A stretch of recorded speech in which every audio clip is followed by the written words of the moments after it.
తాడికొండ నియోజకవర్గానికి చెందిన doctor K Sridhar గారిని ఒక నిమిషం మాట్లాడవలసిందిగా విజ్ఞప్తి. ఇక్కడికి విచ్చేసిన నా అక్క చెల్లెళ్లకు, అన్న తమ్ముళ్లకు, దేశభక్తులకు, శ్రేయభిలాషులకు, అన్న ఎన్టీఆర్ అభిమానులకు, చంద్రన్న వీర సైనికులకు వందనం, అభివందనం. ఈరోజు ఒక పర్వదినం.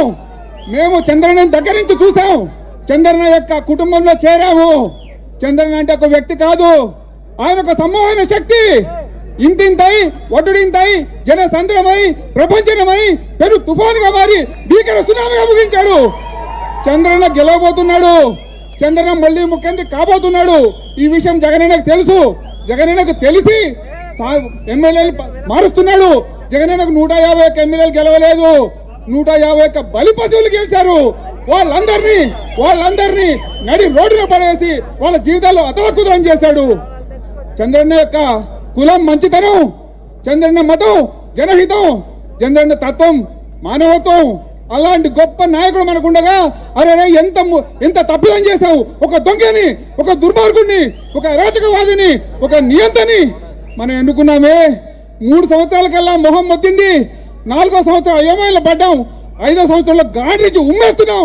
ఎప్పుడు వస్తే ఎలక్షన్లు, ఎప్పుడు వచ్చినా సరే చంద్రన్న గెలవాలి, చంద్రన్న గెలవాలి, చంద్రన్న గెలవాలి.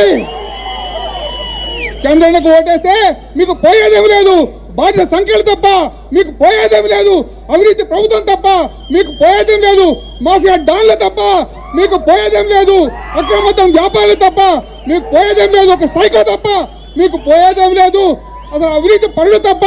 అలాంటి ముఖ్యమంత్రి మనకు ఉన్నాడని చెప్పడానికి చరిత్రలో ఒక విషయం పేచి ఉండాలి.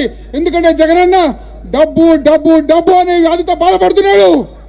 మన చంద్రన్న జనం జనం జనం అనే దాంతో మన మధ్య తిరుగుతున్నాడు. ఈ వయసులో ఆయన మిచాంగ్ తుఫాన్లు నేను చూసా. ఆయన ప్రజలకు ఇంత దగ్గరికి వెళ్ళాడు. పొద్దున స్టార్ట్ చేస్తే రాత్రి 11 వరకు మేము అలసిపోయాం. 73 సంవత్సరాలు 1950లో ఏప్రిల్ 20లో పుట్టా. ఆయన అలసిపోలేదు. 1 అక్టోబర్ 2003లో ఆయన పైన నక్సలైట్లు దాడి చేశారు. ఆ సమయంలో భగవంతుడి అనుగ్రహంతో 19 క్లేబర్ మైలు పెడితే 7 మాత్రం పేలినాయి. ఆ 7 ఆ మనిషి తురాతురకలు చేసే అవకాశం ఉంది. కానీ భగవంతుడి అనుగ్రహం వల్ల ఆయన బతికి బట్టగట్టాడు. మనకు దిశానిర్దేశం చేస్తాడు. మన కోసం ఉన్నాడు, మన రాష్ట్రం కోసం ఉన్నాడు, మన పిల్లల కోసం ఉన్నాడు. నేనైతే అభిలషిస్తున్నా, చంద్రన్న 4వ సారి కాదు ఇంకా 30 సంవత్సరాలు ముఖ్యమంత్రి ఉండాలని నేనైతే అభిలషిస్తున్నా. మన పిల్లలకు బంగారు భవిష్యత్తు ఇస్తాడని నేనైతే ఆశపడుతున్నా. లోకేష్ బాబు చంద్రన్న మనకు గొప్ప గిఫ్ట్ ఇచ్చాడు. చంద్రన్న ఇచ్చిన గొప్ప గిఫ్ట్ ఏంటో తెలుసా? అదే లోకేష్ బాబు. ఆయన తర్వాత కూడా రాష్ట్రానికి ఏ ఇబ్బంది రాకుండా లోకేష్ అత్యంత తెలివైన వాడు, సమయస్ఫూర్తి గలవాడు, తండ్రి మించినటువంటి నడక నడుస్తున్నాడు. ఆయన జగనన్న కంటే డబల్ వేగంతో పరిగెత్తున్నాడు.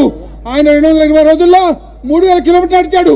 జగనన్న ప్రతి నిమిషం కూడా సోమరిపోతులాగా మధ్య అయిపోయాడు. నేను చూశాను, ఇద్దరి బాధ చూశాను. లోకేష్ అన్న సూపర్బ్.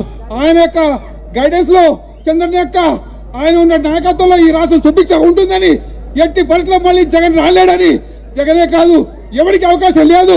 ఎంతకాలం ఉన్నా సరే అన్న ఎన్టీఆర్ యొక్క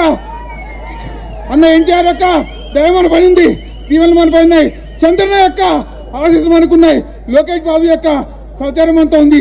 అందుకే చెప్తున్నా, జై లోకేష్, జోహార్ ఎన్టీఆర్, జై చంద్రన్న, జై చంద్రన్న.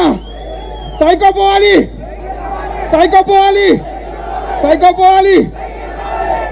Thank you. మనందరి ప్రీతమ నాయకులు, తెలుగుదేశం పార్టీ జాతీయ అధ్యక్షులు